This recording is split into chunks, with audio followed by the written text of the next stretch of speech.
বৃহস্পতিবার পবিত্র রাতে কেউ যদি এই দোয়াটি 100 বার পরে কোনো দিন পৃথিবীর কোনো মানুষের কাছে তার হাত পাততে হবে না, পৃথিবীর সব কিছু তার পায়ের নিচে আল্লাহ হাজির করে দিবেন।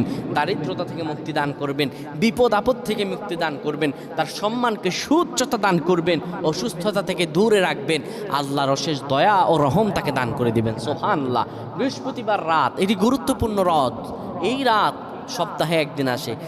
আরবিতে রাত আগে আসে, দিন পরে আসে। সুতরাং বৃহস্পতিবারের যে দিন গিয়ে রাত, এটি বৃহস্পতিবার রাত নয়, এটি শুক্রবারের রাত, এটি জুমাবারের রাত, এটি দোয়া কবুলের রাত, আল্লাহর কাছাকাছি হওয়ার রাত। সুবহানাল্লাহ। এই বৃহস্পতিবার রাত আল্লাহ তাআলা বান্দার দোয়া কবুল করেন।